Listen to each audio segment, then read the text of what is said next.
అందరికీ నమస్కారం. నేను Swaroopa Potlapalli. Welcome to I dream. ఓ క్రైమ్ కథాంశంతో ముడిపడిన కుటుంబ కథా చిత్రం సంక్రాంతికి వస్తున్నాం. ఇందులో ఒక బ్రేకప్ లవ్ స్టోరీ కూడా ఉంటుంది. ఓ వైపు ఐశ్వర్య రాజేష్, ఇంకొక వైపు మీనాక్షి చౌదరి, మధ్యలో విక్టరీ వెంకటేష్. చూడ్డానికి అసలు ఈ కపుల్ని చూస్తేనే రెండు కళ్ళు చాలవు అన్నట్టుగా అయిపోయింది. సంక్రాంతికి వస్తున్నామని చెప్పి హిట్ కొట్టిన సంక్రాంతికి వస్తున్నాం సినిమా గురించి రివ్యూ అందించడానికి సినీ క్రిటిక్ శ్రీనివాస్ గారు నాతో పాటు ఉన్నారు. ఆయనతో మాట్లాడదాం. హలో శ్రీనివాస్ గారు. హలో. అసలు సంక్రాంతికి వస్తున్నాం సినిమా ఇప్పుడు కాదండి, ఓ 2 నెలల నుంచి అందరి మనసుల్లో అయితే ఎప్పుడెప్పుడు ఈ సినిమా వస్తుందా అని ఎదురు చూసేలాగా, అసలు వచ్చిన రోజే ఎక్కడ కూడా టికెట్స్ దొరికే పరిస్థితి లేవు. ఈ సినిమా బ్లాక్ బస్టర్ ఎలా అయింది? దీనికి ఉన్న ప్లస్ పాయింట్స్ ఏంటంటారు? మూవీ వచ్చేసి ఇది ఒక స్ట్రెస్ బస్టర్ మూవీ అండి. ఏ ప్రొఫెషన్కి చెందిన వాళ్ళైనా, డాక్టర్ కావచ్చు, కార్పొరేట్ కావచ్చు, టీచర్స్ కావచ్చు, ఎనీ ప్రొఫెషన్ వాళ్ళు మీరు ఈ ఫ్యామిలీ అందరితో ఈ సినిమాకి రండి. మీ అందరి స్ట్రెస్ వదిలిపోద్ది. ఇంకో 1 వీక్ వరకు మీరు అందరూ హ్యాపీగా ఉంటారు తెలియకుండానే.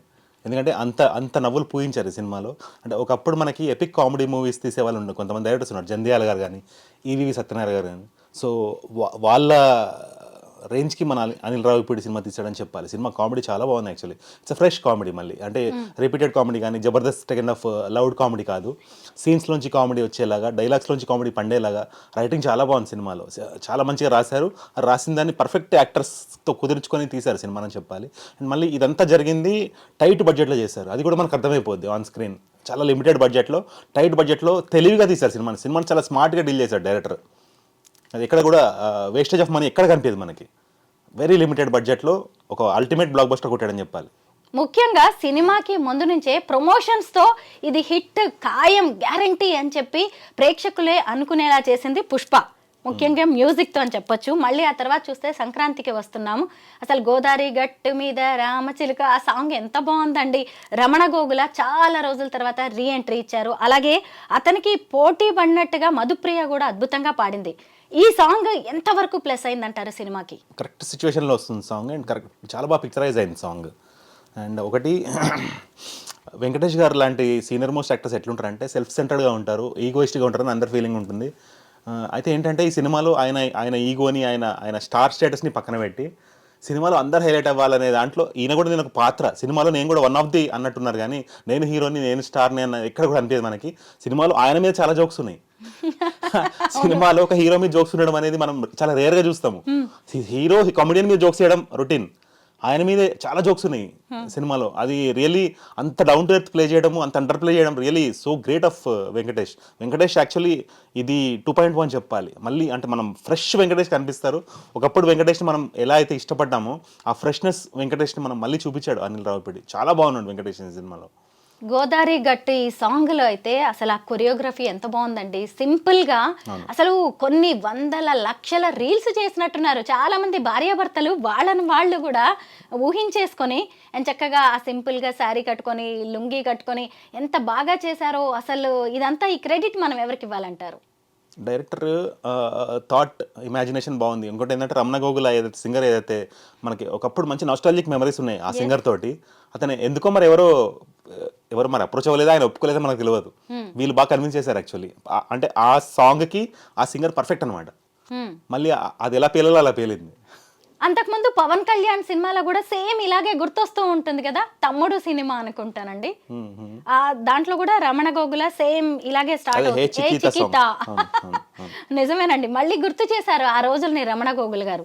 ఇక మీదటైనా తెలుగు ఇండస్ట్రీ ఆయన్ని ఇలా అద్భుతంగా వాడుకుంటే బాగుంటుంది అంటారు. ఇంతకీ ఈ సినిమా గురించి ఏమన్నా స్టోరీ మాకు బ్రీఫ్ గా చెప్తారా? స్టోరీ కంటే కూడా సీన్స్ ప్రజెంటేషన్. అంటే స్టోరీగా వెళ్తే సింపుల్ స్టోరీ. ఒక ఎన్ఆర్ఐ ఎవరైతే ఇండియాకి వస్తాడో, ఇండియాకి వచ్చినప్పుడు ఎక్కడ ఇన్వెస్ట్ చేయాలన్నప్పుడు తెలంగాణ స్టేట్కి ఫస్ట్ టైం రావడం జరుగుతుంది.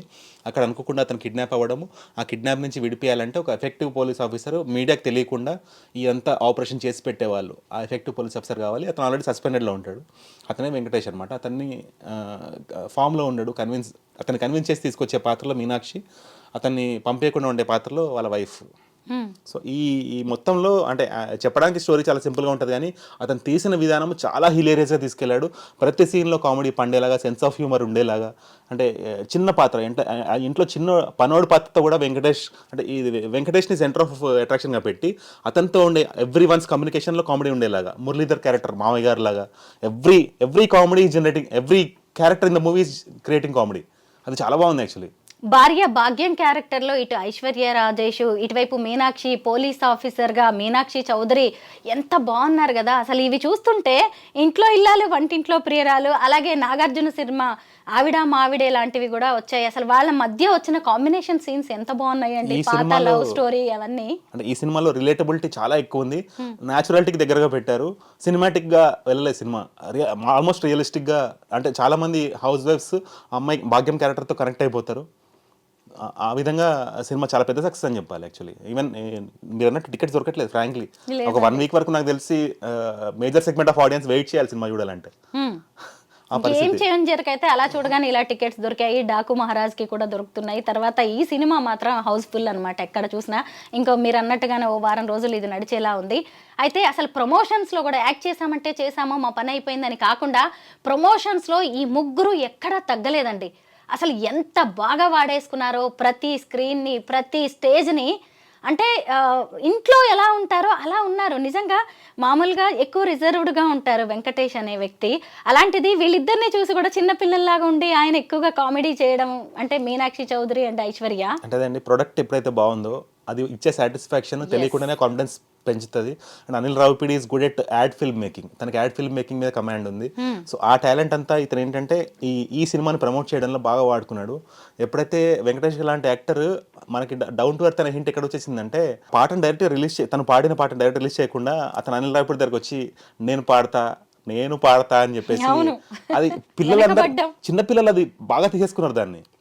అంటే ఇంకా ఇంట్లో అది పట్టుకున్నప్పుడు పిల్లలే ఫోర్స్ చేయడం ఆ సినిమాకి వెళ్ళామని పేరెంట్స్ ని. అవునండి, మా బాబు కూడా అడిగాడు. సో అక్కడ ఏంటంటే ఆ చైల్డ్ సెగ్మెంట్ కి ఎక్కేసింది సినిమా ఆ పాయింట్ ఆఫ్ టైం నుంచి. అట్లా డిఫరెంట్ ఏజ్ సెగ్మెంట్ ని ఎలా పట్టాలో సైకలాజికల్ అలా పట్టేశాడు అతను డైరెక్టర్. సో అది ఏమైపోయింది, ఇవన్నీ బుకింగ్స్ లో కనబడింది, అది రెవెన్యూగా కనబడింది. దిల్ రాజుకి ఏంటంటే ఏదైతే డిసప్పాయింట్మెంట్ విత్ గేమ్ చేంజర్ ఉందో అది మొత్తం తుడిపేసి సాటిస్ఫాక్షన్ జోన్ లో పెట్టింది సినిమా. ఈ సినిమా పొరపాటున కూడా గేమ్ చేంజర్ ఉంది కానీ పోస్ట్ పోన్ అవ్వకపోవడం నిజంగా ఆయన తీసుకున్న లైఫ్లో best decision of his life. Promotions లో అనిల్ రావిపూడి కూడా చాలా యాక్టివ్ గా పార్టిసిపేట్ చేశారు. అలాగే మనం ఈ సినిమా గురించి చెప్పుకోవాలంటే ఈ ముగ్గురితో పాటు బుల్లిరాజ్ గురించి ఖచ్చితంగా చెప్పుకోవాల్సిందేనండి. మీరేమంటారు ఆ బాబు క్యారెక్టరైజేషన్ మీద? అంటే ఒకప్పుడు సుత్తి వీరభద్రరావు అనే క్యారెక్టర్ ఉండేది. అంటే మన అమ్మమ్మలకి నాయనమ్మలకి తెలుసు, మన ఫాదర్స్కి కూడా తెలిసి ఉంటుంది. సో అలాంటి ఒక క్యారెక్టరైజేషన్ ఉన్న ఒక చైల్డ్ ఆర్టిస్ట్ దొరకడము, వాడంతా బాగా పర్ఫామ్ చేయడము, వాడికి వీళ్ళు ఇంత మంచి డైలాగ్స్ ఇవ్వడము, ఆ డైలాగ్స్ వాడు పలికే ప్రతి మాటకి పడి నవ్వుతున్నారు ఆడియన్స్. అది నాకు తెలిసి ఇప్పుడు థియేట్రికల్గా పెద్ద హిట్ అవుతుంది.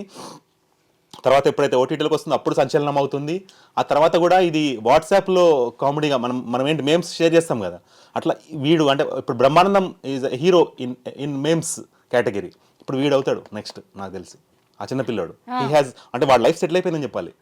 ఇంకా వాడు చదువుకోవడో తెలియదు కానీ ఈ సినిమా ద్వారా వాడికి చాలా అవకాశాలు రాబోతున్నాయి. As a child artist he will be the best child artist award కూడా రావచ్చు నాకు తెలిసి. వాడి పేరు రేవంత్ యాక్చువల్లీ, మన సీఎం గారి పేరే. ఇప్పుడు ఇంకెవరు సీఎం గారి పేరు మర్చిపోరు వాడు చూసాక. పుష్ప, అవును, అల్లు అర్జున్ మర్చిపోయి పరిస్థితి ఏమైందో కూడా చూసాం కాబట్టి నిజమేనండి. ఇప్పుడు మర్చిపోరు, అస్సలు మర్చిపోరు. వాడు సీఎం గారి పేరుని సార్థకం చేశాడు ఆ పిల్లడు. అవునా? ఇంకా చాలా బాగుంది వాడి క్యారెక్టరేషన్, చాలా బాగుంది. మళ్ళీ ఓవర్ బోర్డ్ వెళ్ళదు ఎక్కడ కూడా.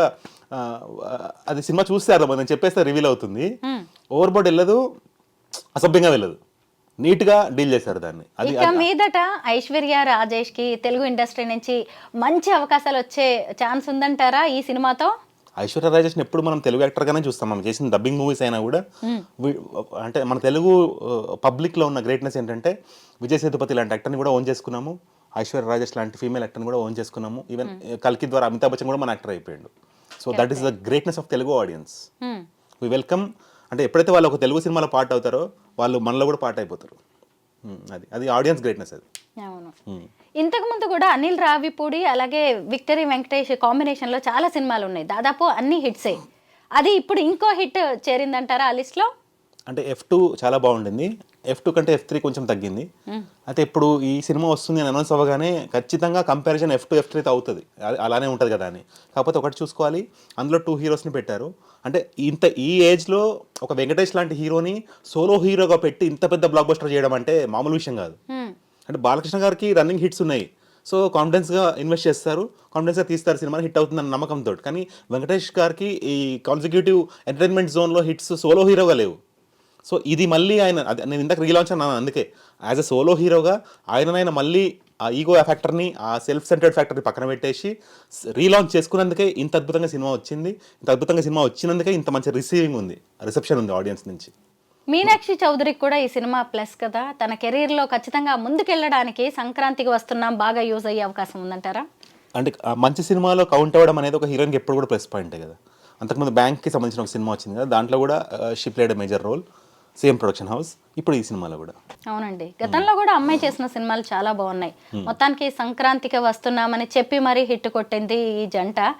Thank you so much Srinivas గారు.